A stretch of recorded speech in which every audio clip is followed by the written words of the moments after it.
And hello, we're live. Wait, let me get the camera back there.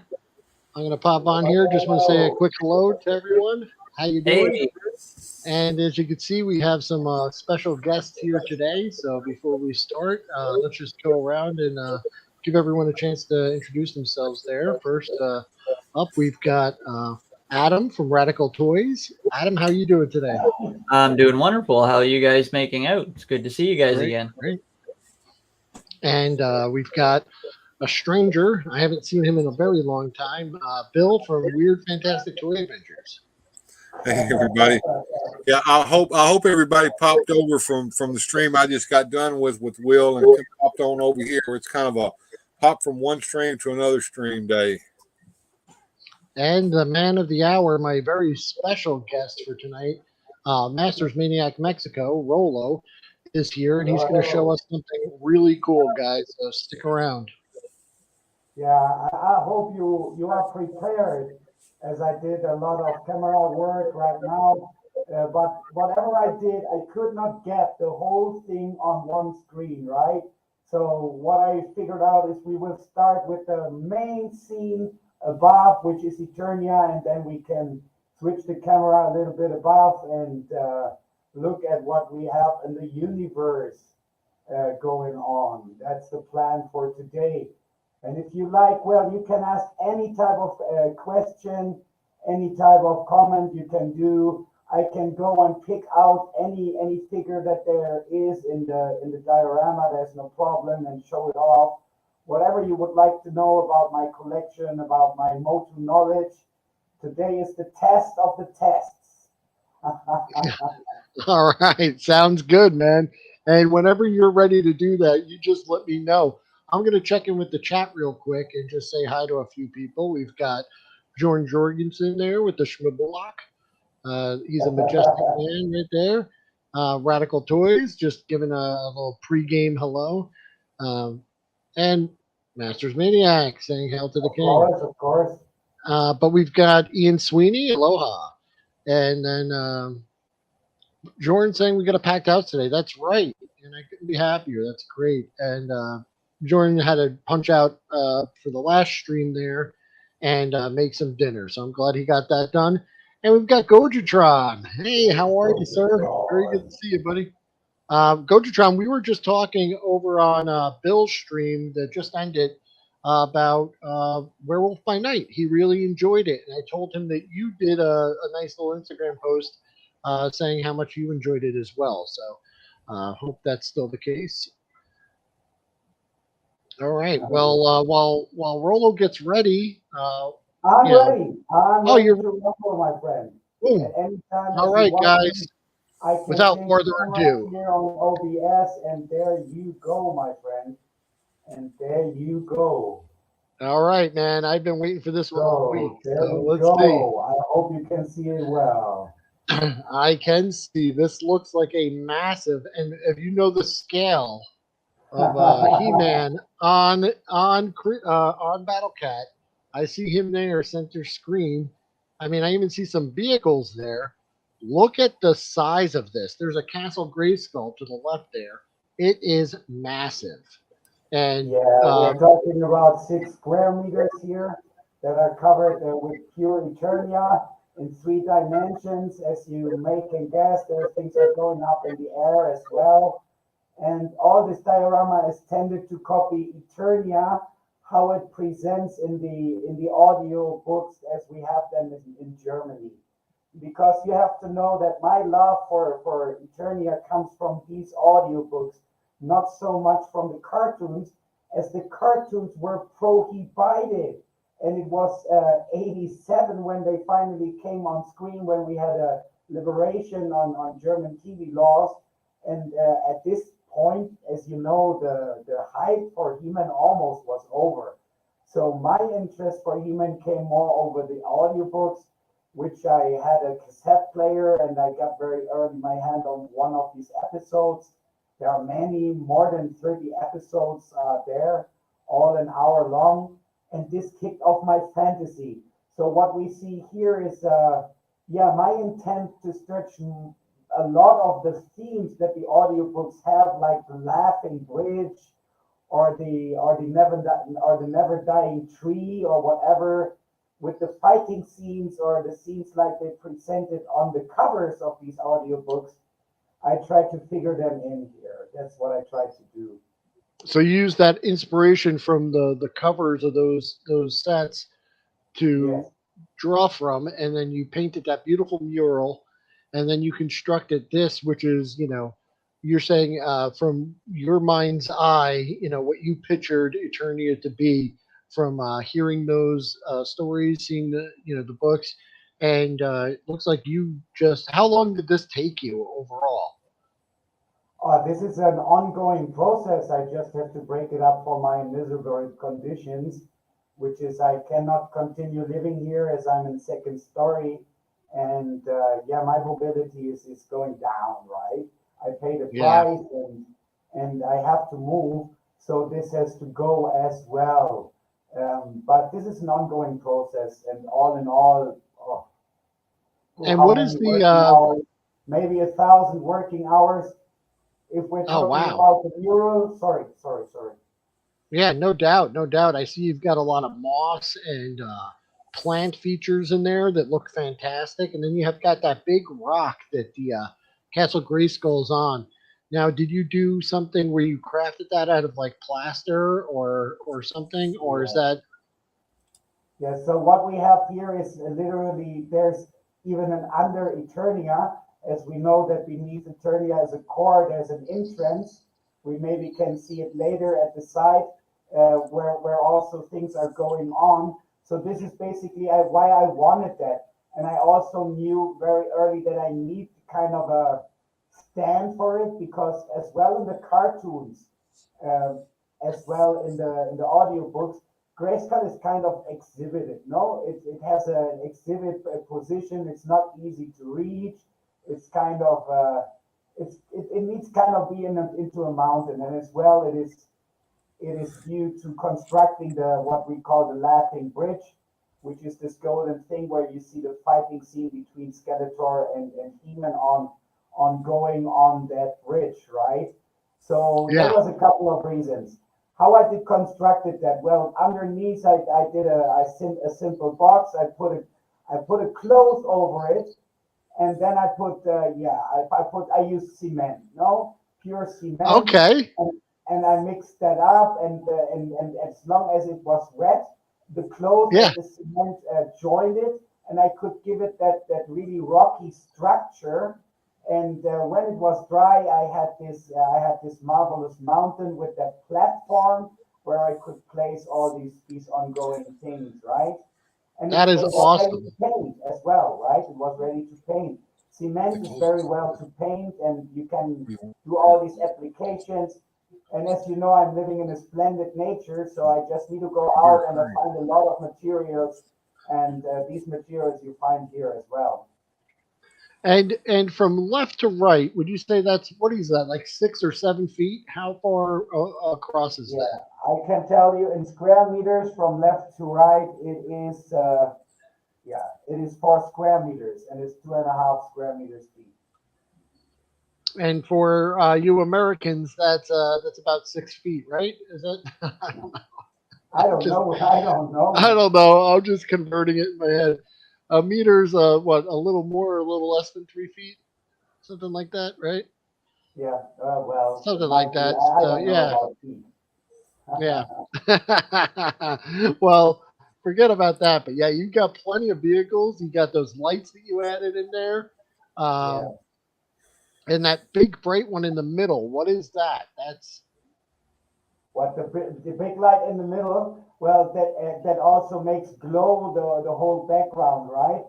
Well, yeah, before I tell you what this is, I will mention a little bit about the mural that we right now cannot fully see. When we observe the upper part, we will be more able to see that, and I also would go a little bit to the left, because there's parts that we cannot see very well right now, but we will come to that. All the evil parts, more figures, more constructions. So I want you to see that, but well, you have to make decisions. We start here.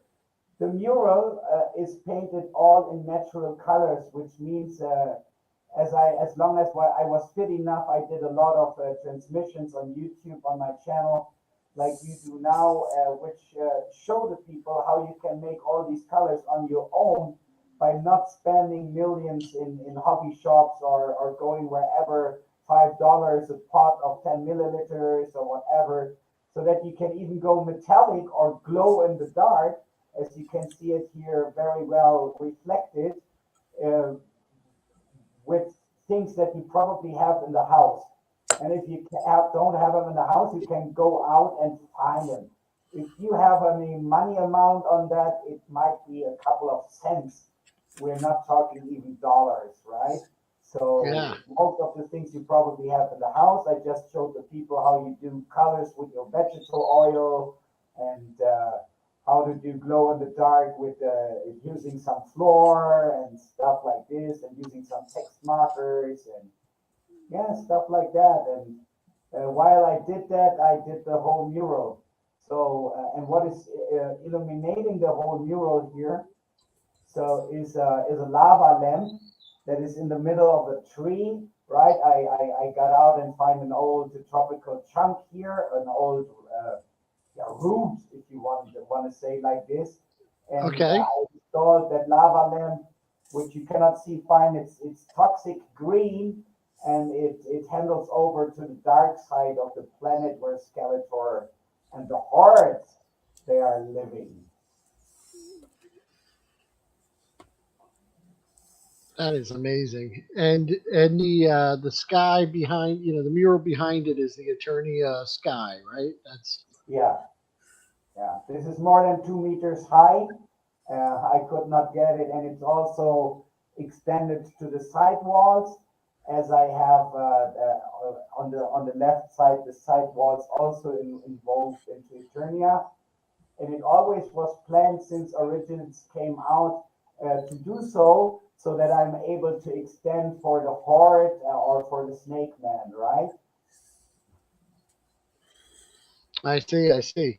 Um, and over to the right, so that goes over into the Skeletor and Snake Mountain, and I see like a dinosaur head popping out at the bottom there. All right, Uh, yeah, this is my self-made slime pit where ah, Montana is standing. This guy is full functional, and what you see underneath is kind of yeah, where already this etched bodies and body parts of old figures and hats and stuff like are in, and the slime goes in right there, so you can put a figure into that little thing there. I can make it work if you want, so that you can see that. oh my God! When you Yeah, slip now, into now when he frame, gets in the picture, you get to see how big it actually is. Did you see yeah, that? holy crap, So you just Rolo! put I know that you're. dinosaur down, and then he's gonna fill out all the slime. It's an easy trick. The dinosaur is made of latex, so I just try to rebuild him just like he is on the on the play set, right? And there you got a little pot underneath, and here I got my slime at the side. So I fill that up, and I put that little thing over, and the slime pit is loaded. That's fantastic. All right, so there the slime pit is loaded again, and here you got this little trigger on both sides, which are reproduced X's. There is an X from Ramman on one side, and on the other side we have a Buzz Off's X. So these are a little trigger, and behind, which you cannot see right now, there we have a self-made heart sign. So there are things going on here, but I can turn the camera if we come to that at any time, no problem. Yeah, Rolo, when you stepped into camera, it just blew all of our minds because then you really get a true sense of the scale, the Yeah. massive scale that you have. Seeing you standing in there, it made you look like you're tiny, but I know you're not. So it was awesome. That was No, I'm 1 meter and 80 centimeters Viking. great. and No, I'm not you tiny. you stepped into the world, and it just blew our minds, man. Because You don't really realize the scale of that thing until you see a human in it. That thing is yeah, huge. Yeah, actually, if I'm working in the back parts, I have to step in, and I built some step-in points into that. So the base of all this, what you can see is a steel plate, so that I really have a plane issue to work on, where I could shift on all the different surfaces, like the ocean, where we have merman going on, who is now covered by by my by my Masters Maniac Mexico sign here. There's merman that is getting pulled by an octopus, and there's a full ocean builded. Then we have kind of a desert this thing going on. Then we have in the background, then in the front ground, we have kind of a, what do you call it, like tundra going on. And over going to the bad part, it gets more and more stony. In the back, we have mountains constructed that build up. And on the top, we have, I don't owe a snake mountain right now, but we have a snake pit. We built it completely, which is also functional. It makes lights and sounds. And over the snake pit, there's a cage hanging. And in the cage, we have the white Zoar in cage, waiting for her fate if no one is coming. Well, I can turn around it a little so that you can see that part better.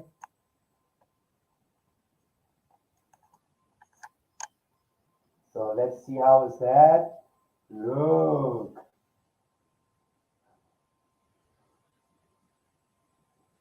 Is that paint all on the wall? Like you painted the Yes. wall too?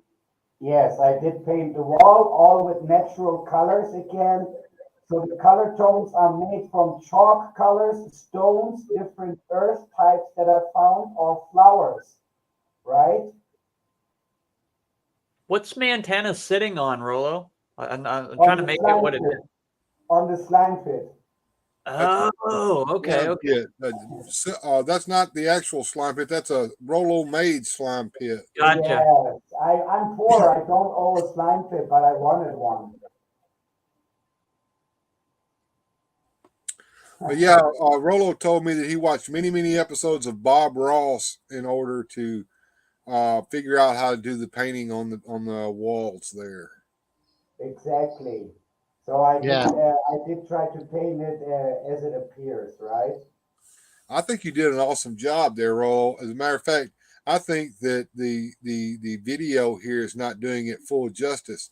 You guys just don't realize how huge and intricate this thing is. Oh, I'm Well, going to show it again. No problem.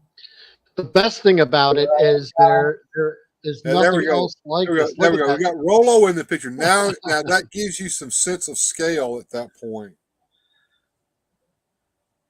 And yeah, there we go. Wearing his Lakers jersey there. But yeah, none of us have this kind of room, at least I don't, to be able to put this elaborate thing together. And it's sad that this has got to be taken down, but kudos to you, Rolo, for building this thing. Oh You man, know it's what? amazing. I see that as a mandala. You know what a mandala is, Bill, do you? Mandalas are these wonderful pictures that monks used to do, right? So Buddhist monks do these mandalas, and they make it out Yeah. of colored sand, right? And there's square meters and square meters, and sometimes they work years on it. And when it's ready, do you know what they do with it? What? They just put it all together again.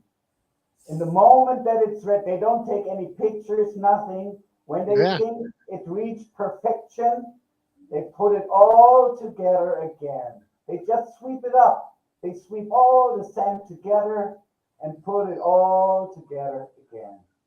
That sounds like something very Zen that a Buddhist would do, doesn't it? There, Well, Will. hey, building something like this could be that type of Zen for you as well.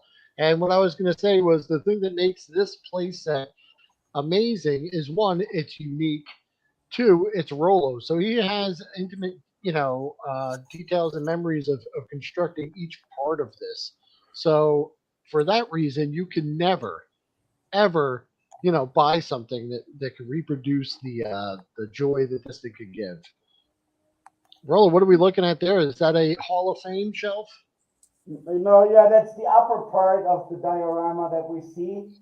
And you all know that I was forced to sell a lot of my collection, though there was a lot of bootlegs that already have been gone from Eman. But still, you see, there's a lot of stuff that remains, and this is throning above Eternia, and here you can see also a couple of more planets that are painted on the wall. You can see this kind of universe background that we have, no? Because we all know there's a couple of planets that surround Eternia that also becomes important in the lore. We have visitors once in a while.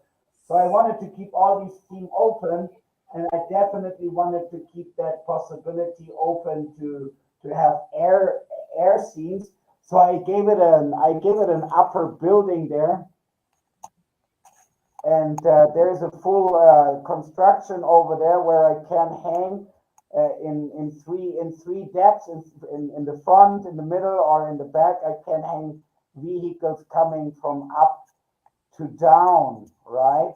And the Yeah. best on the top of it, I can place all my beautiful packaging, so I don't need to throw it away, right? That is great. That is great.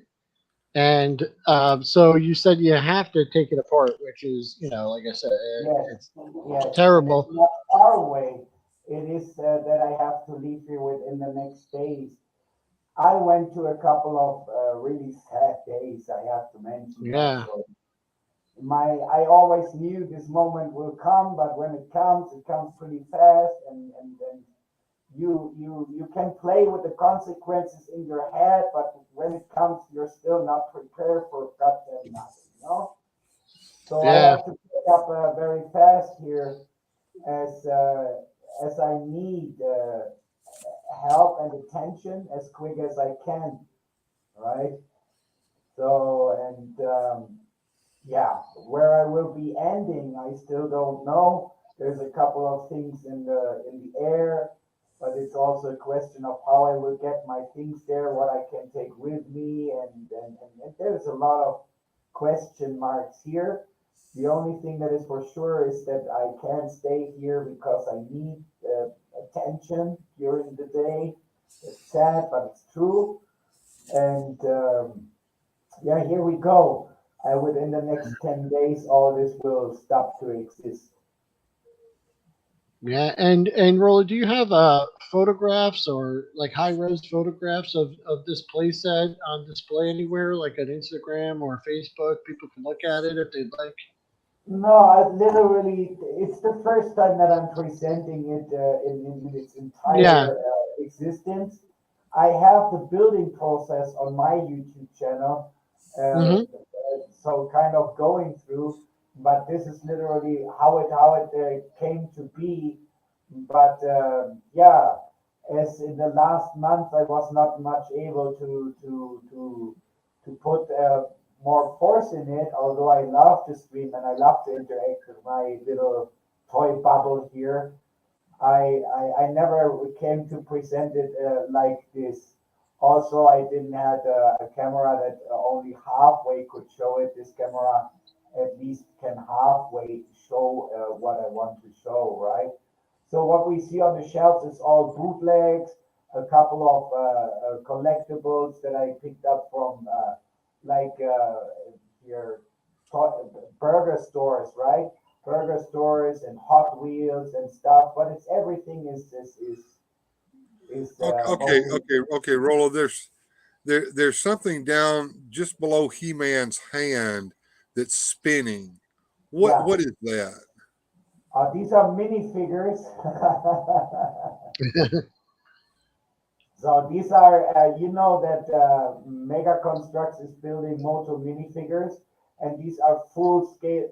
These are full scale action figures. So these are not like Lego. These have all the points of articulation that the original action figure also has. So I found these things fascinating as I built a couple of sets during the last years of Motu and Mega Constructs. And these two that you see there are my or our, as you put on the hat of Resurrection Toys. Nowadays, I need to say our first attempt to do figures like that on our own. So this is radical resurrection Mexican bootleg. But Yeah, I love them.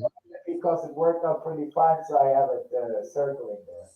Yep, and I just put a link to Rolo's channel in the chat there. So if you haven't checked it out, please go check out his channel because there's really some amazing stuff there. This guy is like a wizard.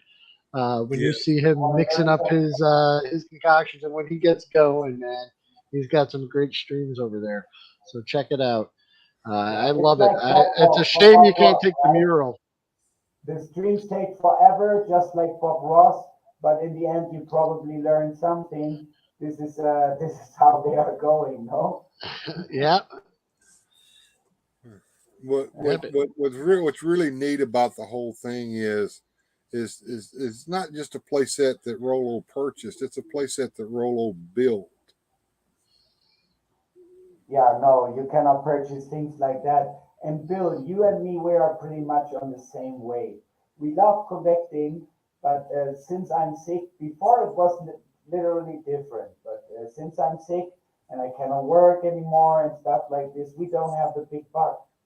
You also went to a big change in your life, no, from living very prosperous to getting used to living on a smaller buck, which does not cut our love for collecting.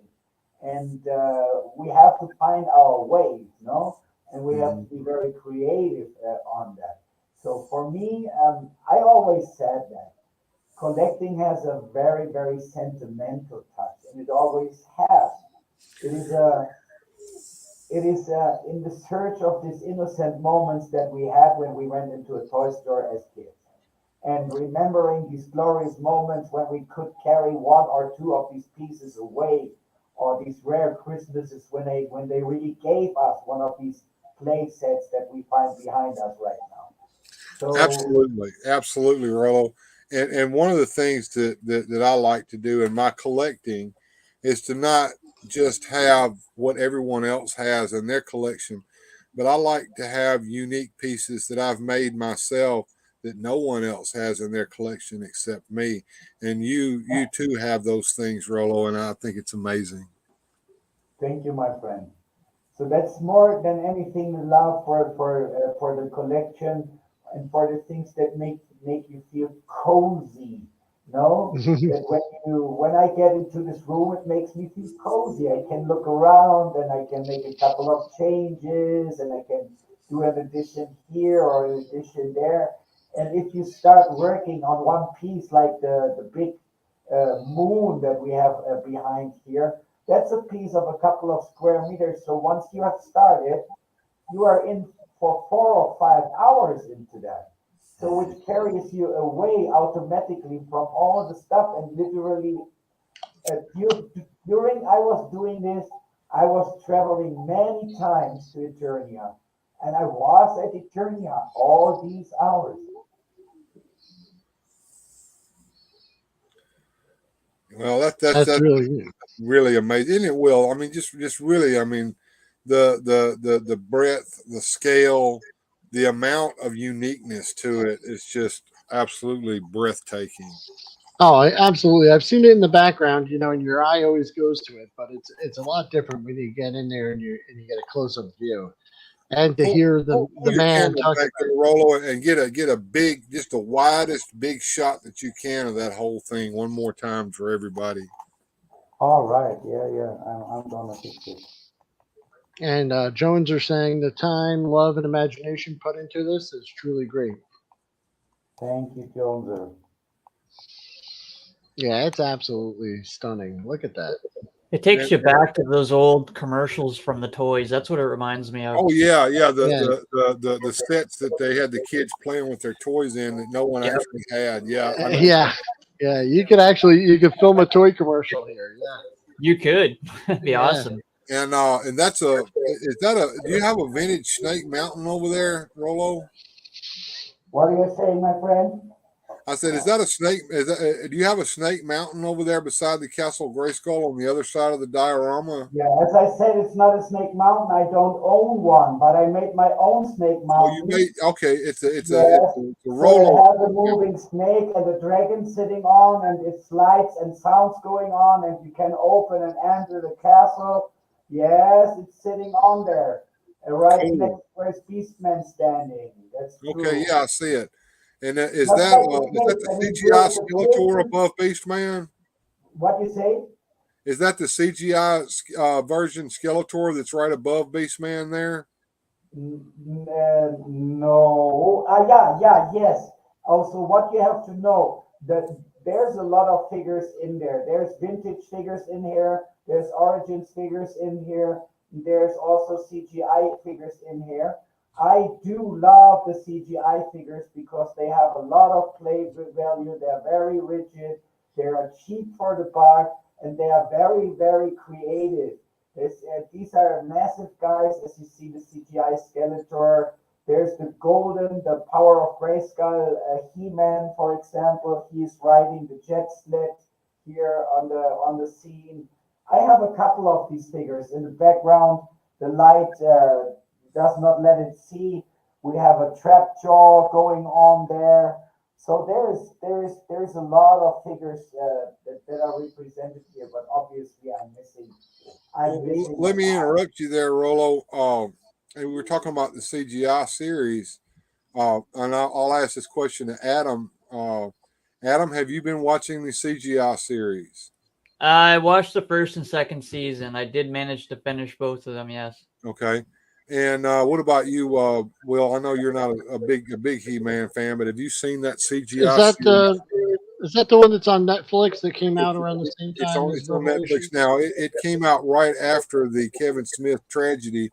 I have not seen that one. And what the interesting thing about that is, and I think Motu Joneser might even agree with me on this, is that after Kevin Smith put his atrocity out there, hey there, Basil, they put out the CGI series, which is it's totally different from anything He-Man that we remember, but the spirit is there that was missing from Kevin Smith's revelation. The spirit of He-Man is still there. Now, I don't collect those toys, and I don't have any desire to. However, I do watch that Netflix CGI series because the spirit of the original series, the idea of characters working together as a team and doing right for right's sake is there, and that is the future of Motu. And some people may be sad about that. I'm not. I know why it was created. I know why it looks the way it looks. It appeals to today's youngster, and that is it's a good series. It really is. Hey, there's nothing wrong with that. You know, I mean, I'll take it from you guys. If Bill, you, Adam, and Jones are there, say that it's good, then I should check it out because it is knows good. more about it.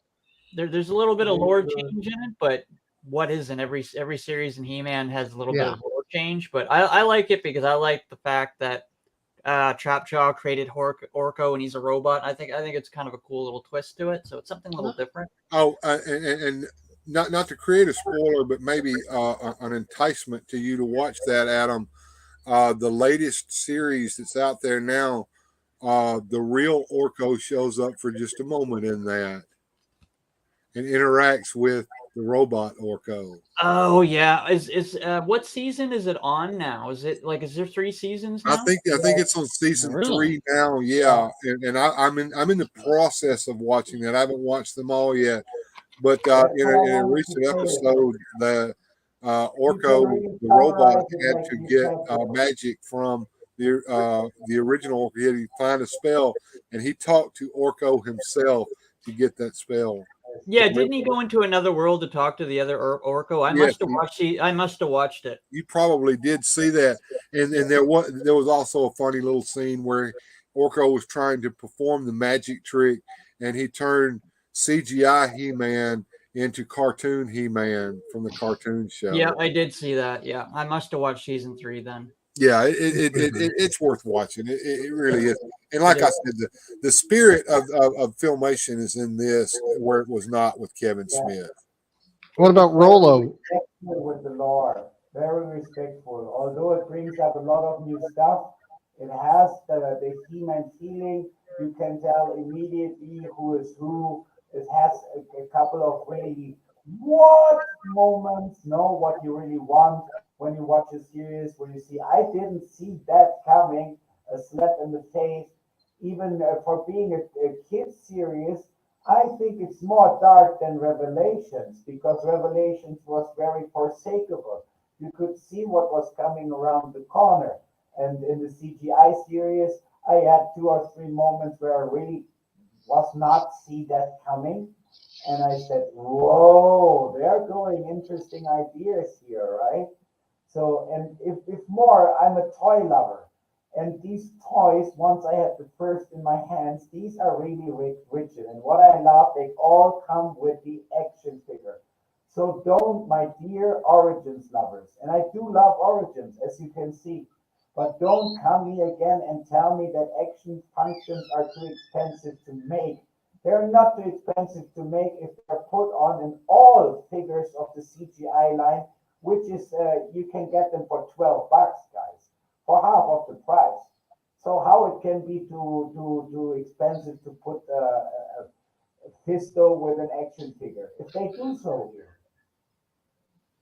right? They do so here. Yeah, that's the pretty good. And figures, the toys, they have their action features in them.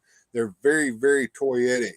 Now, like I said, I don't collect them, but I could see children playing with those toys because they have spring-loaded stuff. I think the snake set with Skeletor, you got a throne, and you got the snake that comes out to grab a figure, and you can also switch it so that the Skeletor is dethroned. He falls out of his throne. The throne kind of throws him out. I mean, it's little stuff like that. I mean, and Milton Jones are saying it wasn't what I expected or even wanted, but I liked it. And then he went on to say that the Kevin Smith one I expected to be really good. And I'll just add a little note there. I thought the animation was done very well. It was. The animation was spectacular, but the whole show ruined it. So then he said he wanted it to be good, and he thought there was a lot wrong with it. And then he said the CGI show expected it to be bad, but there was a lot right with it. So it goes to show you never know. You could be. Yeah. And like Joneser, I wasn't going to give the CGI series even a chance, but I said, look, I'm going to watch this. And the first episode roped me right on in. I binged the whole first season. Well, I think I'll check it out then. Because, my dear friend, you're so right. The 200X series is probably the best Masters of the Universe. And I missed a great deal of that back in the day. Completely underrated series. Absolutely cool character working, cool writing. For me, the best series about Masters on screen. It's adult. It's not like very cartoony, like the old animation was. There's no discussion about that. So this one is really, really cool. 200X, my friend Adam. So, Rollo, do you have any of those like 2000 toys or the 2000X? So yeah, in the back there is still some 2000X toys. But there's on the shelf. Basically, I have 2000X toys. Yeah, because you got a good mix there, right? I have to mention, I'm one of these poor guys, just like my dear friend David, who lost his collection in his lifetime. No, so I lost my youth collection. I lost it completely. So I'm rebuilding for the last 10, 15 years.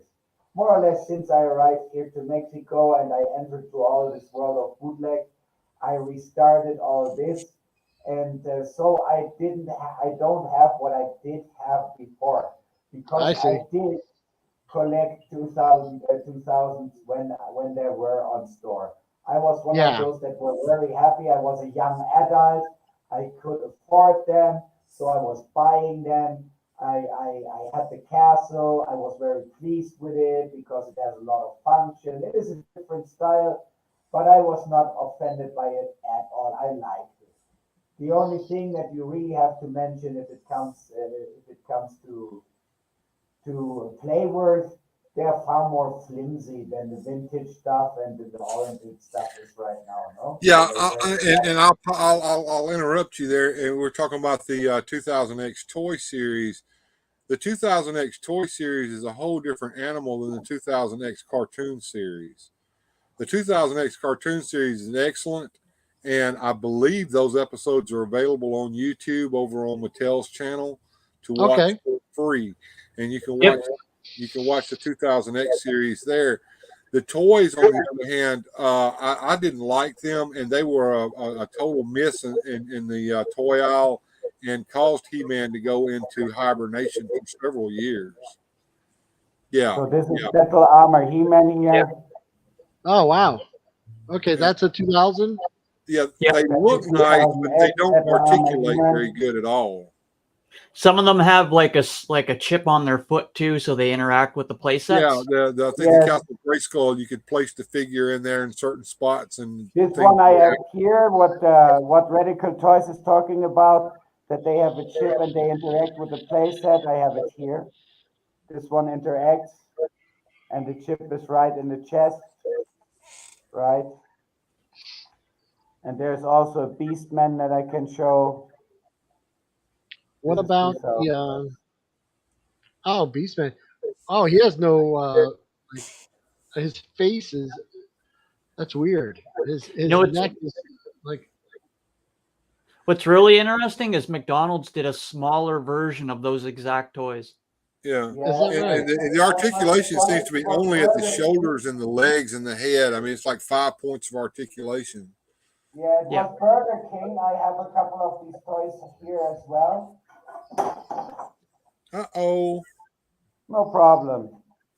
Yeah, that's Skeletor. So that's the Burger King toy. And this line is also infamous for at the end part of it where all the repaints, and that's where the infamous Disco Skeletor comes from. Yes. Is that right? Hey, Rolla, while you're on that shelf, can you grab some of those the smaller ones? Yeah, he wants to see the ones that were on that little carousel thing, the little tiny figures. You bring those into the camera close. Yes, I give you a close look. And something did fall. I heard the thump. I kind of cringed when it thumped. Yeah, Joneser was saying our reproduction, eh? You're not going to call the police, eh? In Mexico, bootleg is okay. So these are remake figures that Mega Constructs is doing, right? Yeah. So now on his way down, he lost his sword somewhere. I need to look for the sword of my Triclops. But they were bigger than the Mega Constructs, right? They're like scaled up. Yeah, Jones was talking about that, Adam. He said that the 2000X figures were a pain to find in the store. Yeah, I could only find here. I remember because I had Trapjaw, Triclops, He-Man, and Skeletor. Couldn't find anybody else. And the other infamous thing about that line was that the Four Horsemen had all these figures planned out, and then the line was canceled, so they turned those figures into staction figures. So they're statues of the action figures. Yeah, because they were gonna do like characters like Stinkor and stuff like that, and they got canceled, and they end up doing them in the staction instead. So I was like, yeah, there's little tiny He-Man there. I love his axe. That was my favorite weapon back in the day. The He-Man battle axe.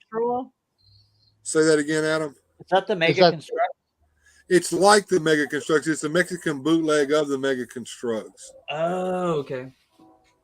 Yeah, I made him. Oh, cool. So what is that, a cast? Do you cast the pieces yourself? Yeah, I cast the pieces and then I pour them. Very nice. Did So you use, are did you they use your movable? special Rolo resin recipe to make them? Yes, I use my own recipes to do that. Yeah. And they have Yeah. all the points of articulation. So the That's arms, what I was gonna ask. they move everything, even the head moves, right? Everything moves. Oh, that's The cool. muscles, the elbows, the ankles, the knees, everything, the wrist, everything moves. Yeah, yeah, Clawful was made into a Staction figure there, Motu Jones, or you're correct.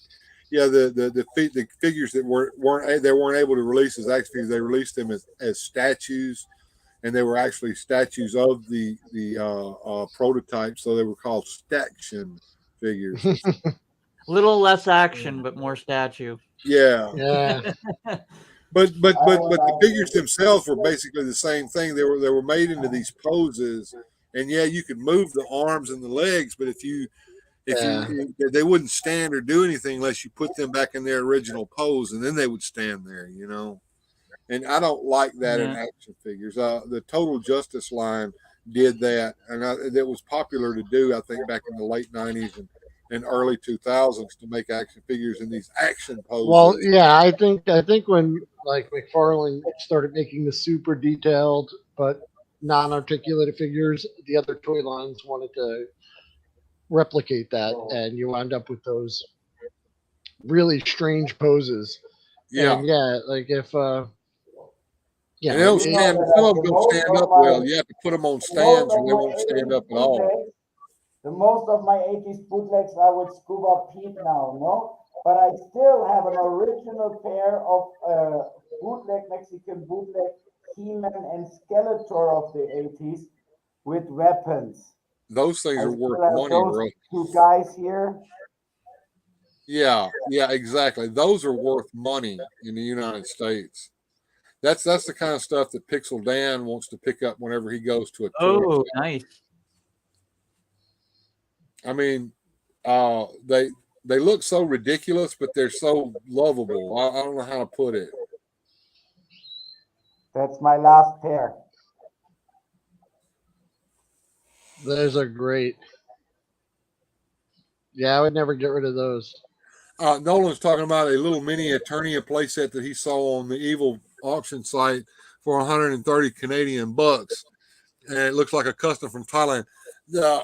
I don't know what the name of the shop is, but I've looked at it a couple of times. There's a shop on Etsy that sells a miniature Eternia playset, little miniature Eternia playset. It's worth looking at, if nothing else. It kind of looks cute. Motu Jones are saying those got him drooling. Yeah. Check Oh, out look at that. that He-Man. Oh, that is fantastic. Look at that. So this is a blown up plastic figure, also from the 80s. This is from the Yeah. early 80s. I That- have the reproductions in the back, but this is original 80s blown up plastic, which makes Yeah, it it's look hollow, isn't it, extra Rolo? Rolo, it's hollow, isn't it? hollow. Yes. Yeah, It is it's hollow. blown plastic. Yeah, that's a truly Mexican thing right there. That blown plastic, and they actually took the figure itself and they kind of molded this just like it. And these things would sell at Mexican toy stores and shops for about how much, Rolo? At the time, Yeah, at the time. cents. I Yeah, have the 10 reproduction pesos. here. I have a faker and a He-Man reproduction here. They costed me 40 pesos. 14 pesos, and that's like cents. So That's here, like cents see, in here we have America. a reproduction of the 2000X He-Man Mexican bootleg. All right. He's not quite as buff, but he's still looking pretty He-Man. He's got that 2000 and X Prince Yeah, Adam that's vibe the way going the on. 2000X figures looked. They weren't quite as buff, and they looked leaner and younger. So that is the rarities that I still have in my diorama in my possession here.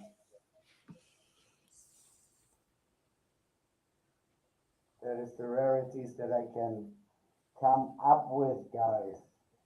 Yeah, and like I said, I mean those are some treasures that you've got there, Rolo. Oh, absolutely. Those things are so You unique. know, I have a lot more. So the grand majority is with scuba Pete. Man, that is awesome. Hey, is there anything that you guys could see in Rolo's display that you'd like a closer look at, or you'd like an explanation on? I kind of Let's wanted to go know around. about the bridge that's there in the center. How did you get it attached, and what's that bridge made out of? All right, Good that's a question. good. That's a very good question. So it has a bridge pile that on the one side, but the other side is attached to the tree root that is in the back, where we also have a fighting scene in front of it. You can see very good because of the light. And on the other side, it leans on the construction of Castle Grayskull and is joined with that. So how is it made? Basically, the bows. Well, I tricked. I had one of these plastic tables that you usually have in the toilet. I saw it in the dollar shop and I bought it, and I literally ripped these off and painted them and made them a bridge. They were cool. That's Well, He-Man wrapped he found a inside of little it. table at a dollar shop, and he ripped these little things off of it to make a bridge in his attorney place. Yeah. That looks awesome. Yeah. That's awesome. That's awesome. Bill, did you see anything there, or was there any other questions you had about the diorama? Not particularly. I mean, I was asking him about his Rolo built Snake Mountain over there, and he answered those questions. We wanted to see the Mexican bootleg toys that he had on the shelf above, and he's shown us those, and those were excellent to look at. And we just see this scene playing out before us. If you go from the Castle Grayskull side and you take your eyes and you just scan and take in each part of this set as you go towards the Snake Mountain side, there's a story being told there. You just sit there, and it may not be my story that I see, may not be the story you see, and Rolo's story may not be what I'm saying, but we each see a story in that set, and it's just a wonder to behold. Can Yeah. you see who's standing in front in the entrance there of Castle Grayskull? Yeah, Yeah, I can kind of see him. There's a light there that's kind of blocking him out. So I know you guys know him, but Adam doesn't know him, and I want to show my version of He-Man and Skeletor that are also sitting here in the diorama. So it's 1 year ago that we did this. So this is my holiday He-Man. yeah. There we go. And that is a Rolo head there that's on that He-Man. That's the Rolo head. Yep. How Which did you just came cast out. that, Rolo? How did you cast your own Brilliant. head?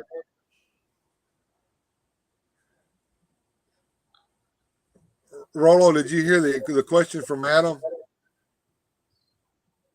Yes, of course. He wanted to know how you cast the head of yourself there on that figure.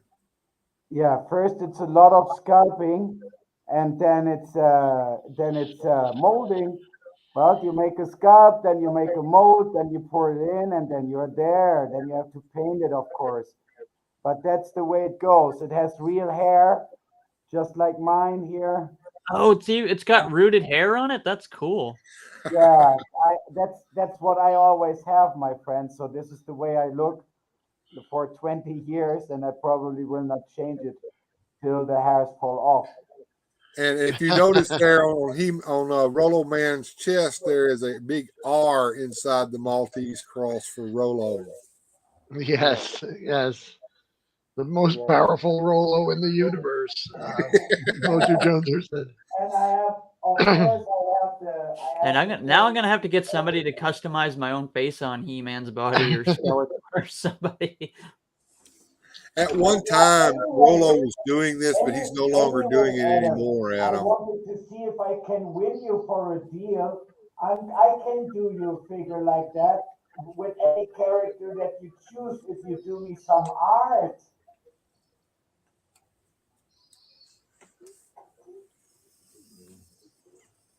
There, most powerful Rolo in the universe. There you go. Yeah. I'll say, yeah, Mattel Creations has got nothing on. Oh, There look we at go. this. Rolo We got Skeletor. Skeletor, too. Oh. It looks So like there's he's got a Rolo real Skeletor. on too. That's awesome. And once again, we did the body. I think also Rolo did as well. Oh yes. Yeah, and all using Rolo's special resin recipe that's available only to Rolo.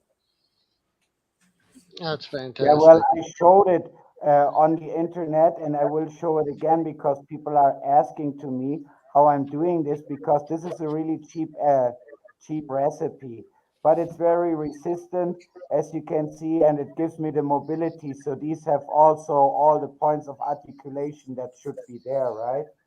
These have Right. all the points of articulation that should be there. Mhm. No. Rolo, you are a badass individual, man, and Yeah. a modern day Renaissance man. Rolo, Nolan saying so freaking cool.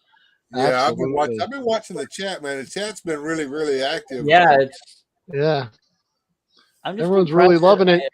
And that brings up something, chat. If there's anything you'd like to see or a question you have, please ask. Because, like I said, this is the Rolo hour. We're going to be talking everything happening here in Eternia.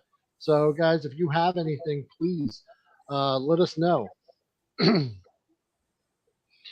This Now, opportunity may not come again because this playset may have to be dismantled. yeah, it's going to have to be dismantled.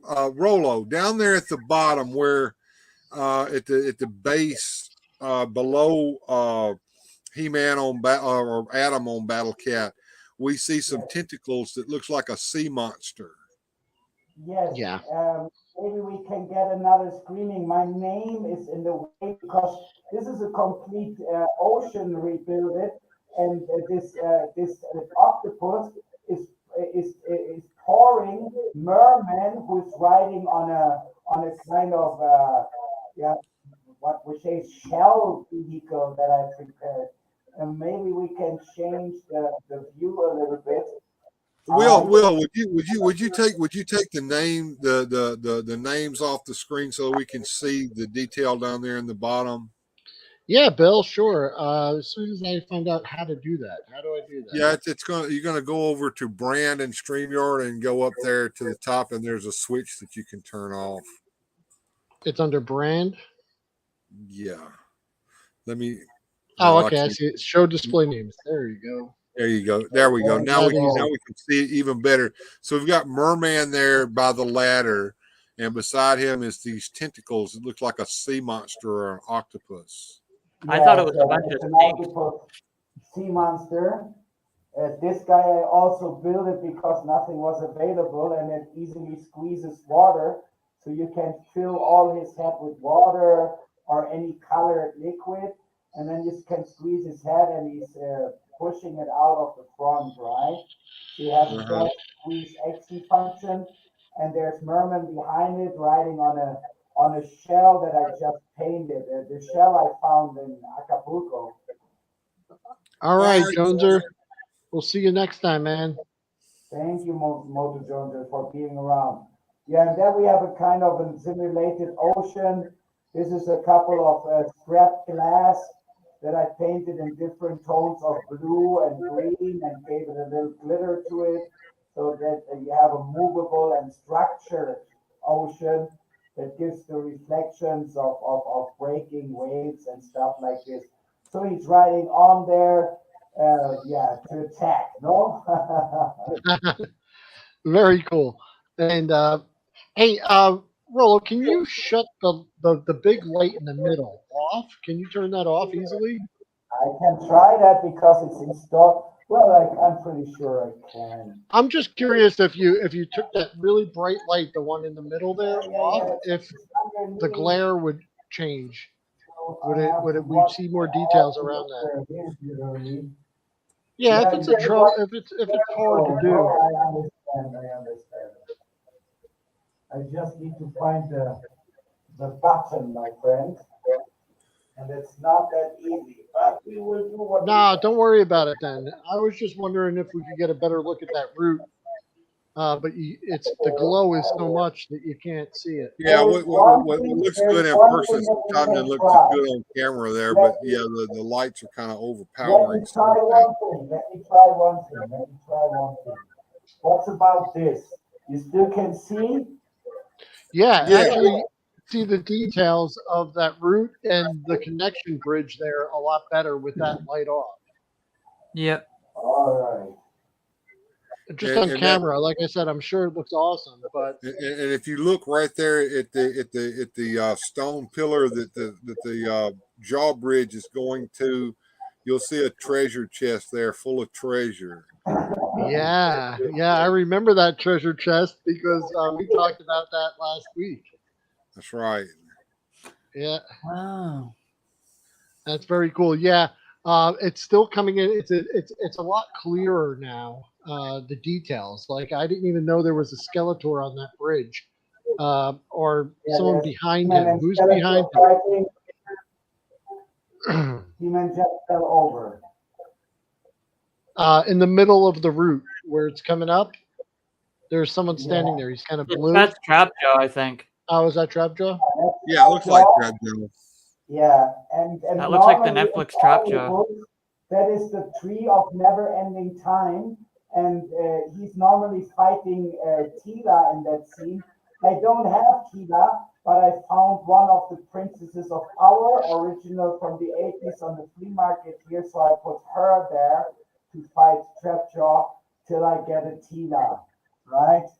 Maybe I can turn it over a little bit so you can see the side a little better now. Yeah. That looks great. So the Tree of Time, is that from one of the German audio plays? What do you say? The Tree of Yes. That's one of the German audio plays, as most of the scene. The bridge is called the Laughing Bridge. That's also a part of the audios. So I have also the Encaged Zoar as part of the audios. So I try to bring as many themes in the audios in as I could. And let me talk to the audience there for a minute about the German audio plays. Hey, Rolando. The German audio plays exist in their own continuity that's separate from Filmation and the original mini comics and the comic series that came afterwards. Although there are elements of all of that in the German audio plays, there's many things that we see today in Motu Origins that had their origins in the German audio plays. And one of the big ones was Anti-Eternia He-Man. That's where he came from. And a Mattel Creations exclusive that we will see sometime in the future is going to be He Skeletor, or a Skeletor version of He-Man, because in Anti-Eternia, Keldor got the power and became the hero He-Man. Very cool. I love it. I love how many different versions there are. It's episode number 13. You can find it on YouTube. It's all for free. And it's very spooky because it tells, as all in all, I have to say the German lore is far more serious, far more adult than the comic lore, right? Very German. It's very German. Let's just put it that way. Yeah, it's very German. A lot of blood, a lot of evil people, yes. Very cool. Anyone else have any other questions or observations, Adam? Pretty much nothing. Okay. Well, what about the cage up there? What's that from? I see you got the sorceress in the cage up at the top. Yeah, that's also, so the cage itself has a little funny story. It was a trashy little puppet cage from, I think it was Baby Doll or something like this, that I found here outside strolling around. And Bill, I think you remember how it looked like when I brought it, no? Yeah, I It do. was scattered, it was not in good condition, and all over it was pink. So, but it had good structures because the Zoar in the cage is also part of the audio book lore. We have an episode about Zoar getting lost, getting in cage, and hanging over the snake of Snake Mountain, getting threatened, eaten, getting threat eaten by the snake, right? So this is an episode there, and yeah, I modified the whole cage. I got it cleaned up and then I repainted it. And what you see as white silver right now is my self-made glow in the dark paint. So if I switch lights off here, you see Scare Glow, which is underneath. I will put it a little bit down, who is underneath the whole construction of Snake Mountain. And you will see glowing the cage as well as you see glowing the background. You still see that the background is glowing, although the lamp is off right now, no? So there's also particles of my self-made glow-in-the-dark paint in it. This glows a couple of hours like this. So it keeps on glowing. They have like this universe effect. Yeah, And Rolo. let, If you let look me at let me the base of Snake Mountain, right above the dinosaur head for Slime Pit, someone's coming out of Yeah. the cave there. That's Yes, Scareglow. that's Scare Glow, exactly. And there's obviously just like, oh, that was too much. Just like, just like, there he is. Just like Castle Grayskull has underground, Snake Mountain also has underground, and it was always supposed, well, when I get more figures, to do more with it, no? Because you can see into it, you can see underneath. So there's an extra space, and I have molded it out. So there's a cool space for a lot of animals, maybe for a snake pit or for whatever fantasy. There's a lot of space still, but yeah, this time not. Maybe next time. what I was going to tell you, chat, and you two guys above me. When Rolo made that cage, he also taught a recipe to make your very own glow in the dark paint. Which works very well, huh? Yeah. So if you've ever Yeah, wanted that's to make your fantastic. own That glow was in a the great dark paint, stream. watch that stream and you'll see how to do it. Oh, that'd be cool. I mean, Yeah. the thing is, again, since I got cancer, I spent more than 2 million Mexican pesos in not dying, right? I mean, I'm a doctor. I speak several languages, so I earned my money during my life. But yeah, I also bought a house and stuff like this, so I'm done. Yeah, I'm done. I still want to collect, but I don't have the money, so I need to find ways to make all this happen.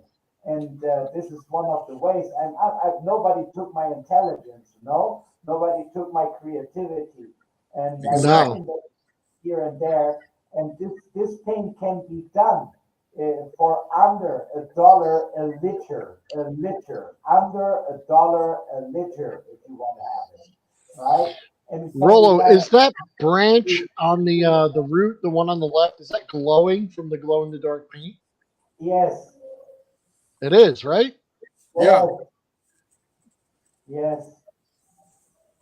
That's You can neat. see that, right? You can Yeah, see because the it glow. blends right in with it.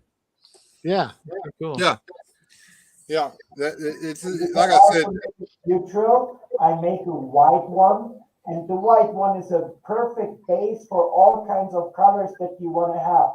So when you see it in the mural in the back, you can make it appear glow pink, blue, green, whatever color you want to mix into it. You can mix it into any ordinary acrylic or vinyl-based color. There is no problem with it. So it has a very various use, and even on large spaces, it doesn't lose its ability. Now, it's in your hands how many pixels you put into it, no? But I usually work with just one marker. That's all. And Yeah. the like I said earlier, this whole thing is telling a story, and you look down into it and you see multiple layers. I mean, like the Snake Mountain side goes into an underground. The Castle Grayskull side goes into an underground. Some of it we can't see because we're not there to move around the set to actually peer down into it. But the set is so intricate and has so many different layers and details to it, and it's Yeah. telling this story. Like I said, you got Zoar in the cage above, and you got the Snake Mountain snake, and you've got the Tree of Time there in the middle, and all of this is telling Rollo's story, which is coming from the German audio plays for the most part, and it's just a wonderful thing to behold. I mean, I'm It all really is. It's absolutely going to be a huge loss when he has to take this down. And I mean, You see here on like the I other said, side, this, and we're only seeing pictures and video of it. The actual thing itself is something that I wish I could go and see with my own eyes, because this is only a shadow of what the reality is there. so I would point it out because you don't seem too good. But here, there's Webster hanging over the bridge, and this oh also yeah, has also its meaning. Webster is a very prominent figure as a villain in the German audiobook lore. So he appears a lot of times, and he's really able to slip into Castle Grayskull as one of the uh-huh. rare valiants, just like he appears several times, and now you go. He's not only a villain, he's the typical spider. He has his very much own interests, very much own interests. He's not equivalent with all that Skeletor is doing. And in 2 episodes, he's even coming, saving the day by slipping into Castle Grayskull, warning Tila, or in this scene, when Skeletor is almost to throw over He-Man from the bridge, he's coming. He's coming from the tree and he's kicking off Skeletor and the sword so that both of them lose balance and it ends up that one needs to hold the other, right? And no one falls.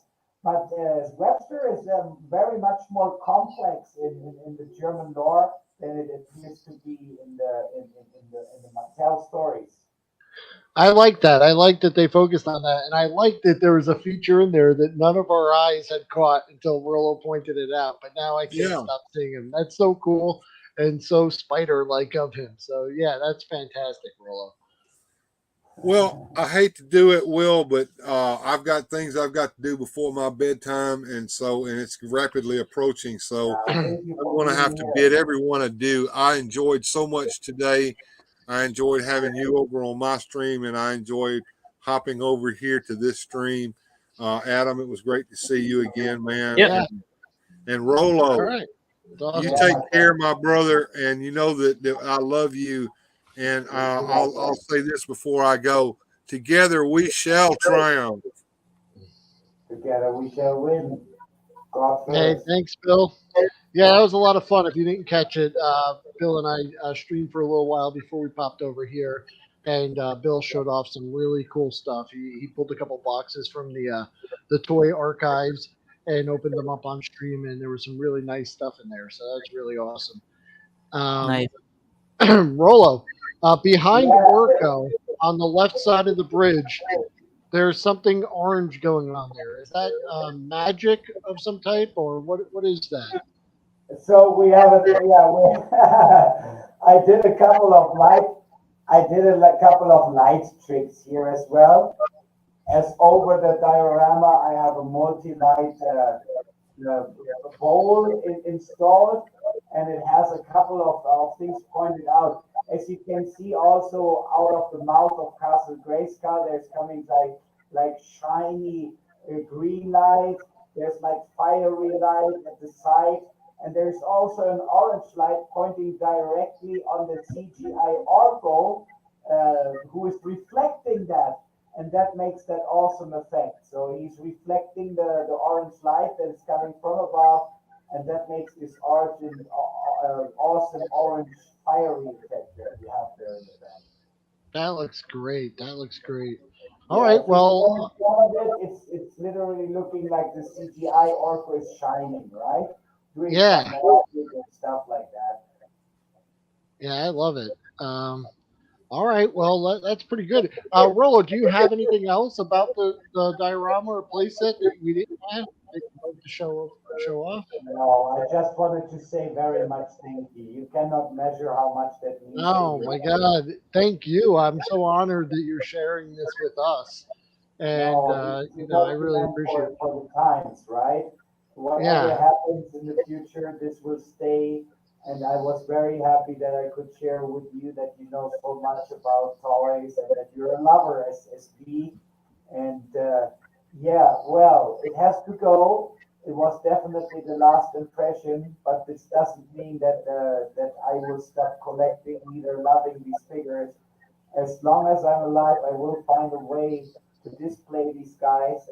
It's not going to be the same. I'm not going to have the same space, the same liberty. But life goes on, and if I No, can I do for something, one salute you, Rollo, and if everyone at home, you know, just to this playset, to you, your passion for the hobby, and your creativity. I mean, to you, to your playset, and you know, to everything else. Salute. Yep. This is every playset that all us '80s kids would have dreamed of from watching those commercials, those toy commercials. This would have been just something we would love to play with. because I'm an 80s kid, and literally, my friend, I'm playing with it. When I was preparing the week over for this event, I was adding a couple of new figures. I was unpacking Shira, for example. I was cleaning everything up so I'd have everything in its hands. And of course, they had their little fights. Of course, they had their little things going on. And I love to play with my figures. I'm not the one that will have them all in a package and stare at them. I'm the one that will take them out, that will smell them, that I know it's the thing that you also do. That will put it, that will put them in any position and look at them, that will put them into light and be proud of it and play with it. Make photos of it, make it fight. I don't know, stop motion. All right. Here we have the biggest enemy of the whole playset. I His see name, the dog monster. his name is Heinzilla. You said his name is Ein. His name is Heinrich, but he's Heinzilla. Heinzela. He's the only, Fantastic. well, we have two dogs here. The two dogs are the only Mexican street dogs that only speak German. They don't speak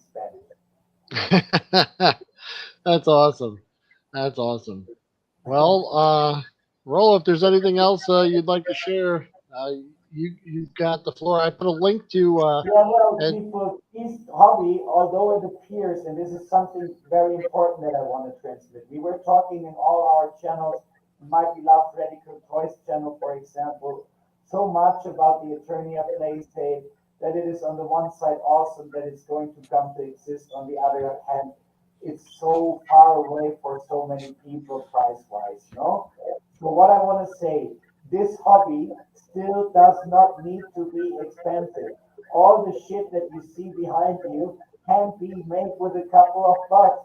And then you buy a figure here and you buy a figure there, and you get to know awesome people like Wilhelm or Radical Toys, and you maybe even change some figures. They have two of them, but they're looking for another, or whatever. And there you go. It doesn't take much. It just takes, yeah, start with it, play with it, be creative with it, push it in your mind. If you need an idea about it, go and ask William. He has tremendous knowledge, my friends.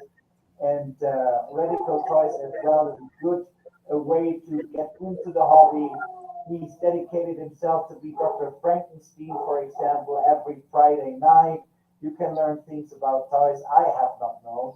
So go for it. It's not about money. It's about being creative and having fun. Having fun. No obligation.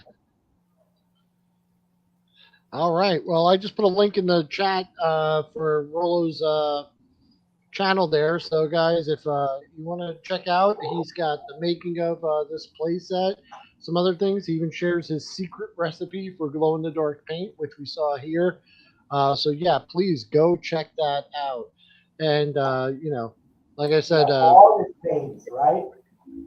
So all the Black Universe you see is made with coal and oil that you have in your house. And the videos show how to do that.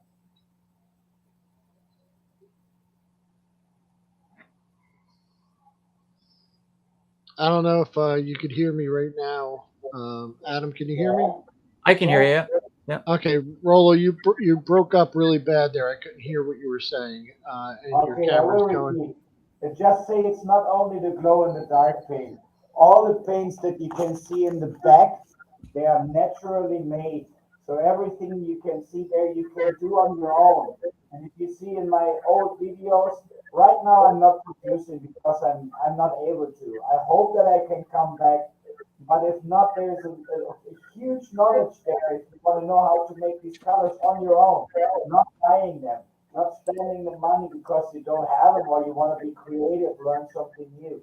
There you go. It's all in the videos. Yeah, I don't know if you're not coming in clear. You're going in and out. I'm losing you. But I think you were just saying that those are all naturally made paints, and if you want to see the recipes and the making of those, all right, you did a lot of that on stream. I think. Yes. I don't know. Chat, are you hearing me or Rollo? Are you guys coming through? Yeah, I hear you very good. Okay. Yeah, now you're coming in clear. I can hear you fine, but I'm a little broken up. Okay. All right. It might be my internet, guys. So. Gotcha.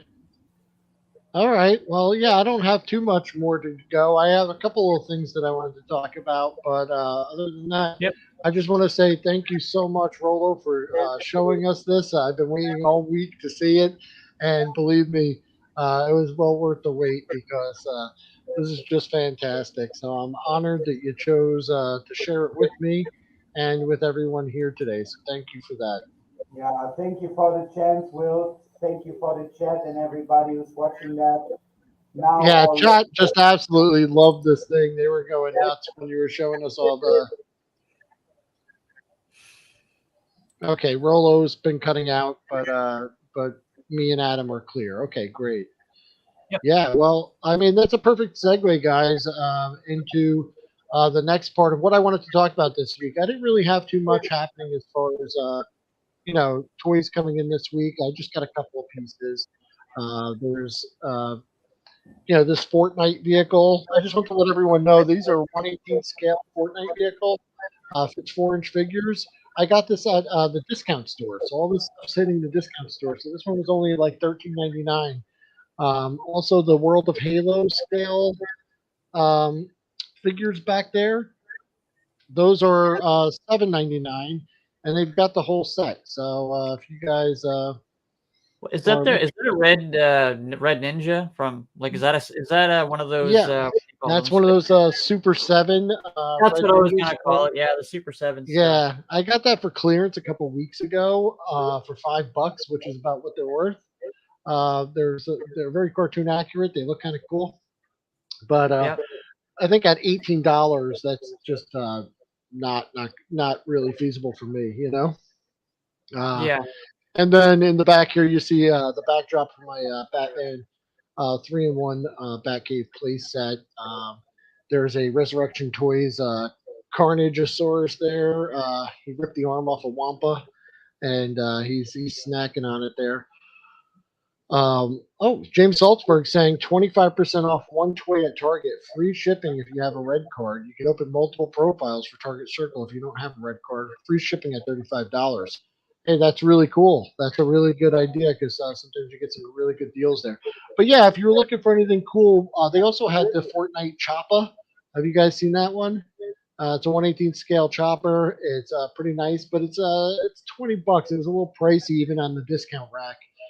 So I'm gonna wait and see. They had like two dozen of them at the store I went to. But this is like your Ross, Marshalls. It's called DD's Discounts by me, but wherever you may find them, that's pretty cool. And then the last thing I wanted to talk about was just what's on the tube, guys. I got a little slideshow here. These are just four makers. These are toy channels that specifically make things. So I just wanted to point out, and you probably know all of them already. I doubt I'm telling anything I don't know, but I am surprised sometimes when I bring something up and someone's never heard of it, or they bring something up to me and I never heard of it.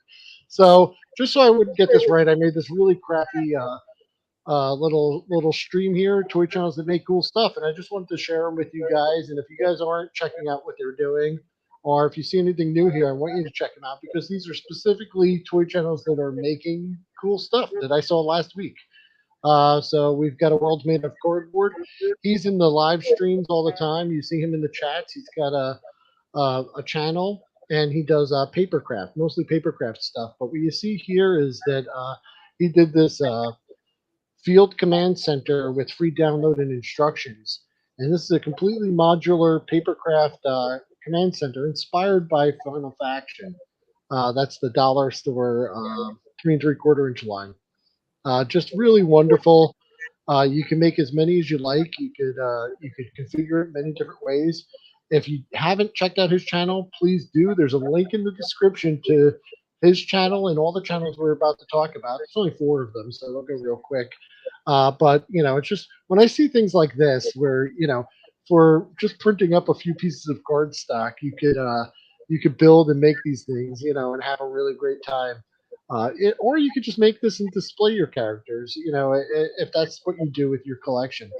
But yeah, please, A World Made of Cardboard, awesome guy, great channel. Please check it out. And I will also say, then next we have Go Figure. Adam from Go Figure. He does toy restorations. I don't know if you've ever seen his channel before. If you haven't, please go check it out. Very, very much in the style there. He did his latest video where he did Bravestarr. He repaired these 3 Bravestarr figures with 3D printing and other techniques. And the way he does that is just brilliant. He takes you for the whole ride. He 3D printed this vest flat and then used hot water and folded it into place.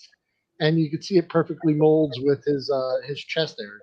The color is not perfect, but he also did a hat, and the brim was flat, and then he flexed it and got it just right. So those hats look really stellar. He also did the gun. As you can see, the one in the middle has, I think, the real gun, and the one on the end is his 3D printed version. So really talented guy, super generous. If you're into 3D printing, he also has a store on Cults, which is a 3D repository, where he sells these, and they're very affordable. So really cool video. If you like Bravestarr, you want to check that out. Just check out his techniques. Very cool. This guy, Christopher George, I think I saw him in the G.I Joe groups over on Facebook. But you see this Mega Hiss tank on the left-hand side there? Yep. That is made out of cardboard, guys. That is cardboard. Is it really? Yes. He made this Mega Hiss tank out of cardboard, and he's got pictures up there of the whole process.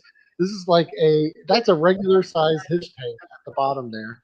And then that's just for scale. I just had to show that. And then there was the mobile missiles system. It was a Sears exclusive back in the 80s, where it was like just a cardboard backdrop with a missile painted on it and everything. So what he did was he made a 3D version of it with just using cardboard, paint, and a lot of time and talent. So that's really cool that he made that.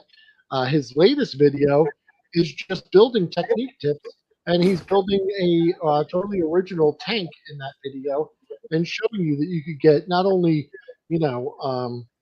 quality builds with lots of detail, but, he's also showing how strong these things are. After he, builds them and constructs them and treats them, they're just as durable as any other toy. So super cool.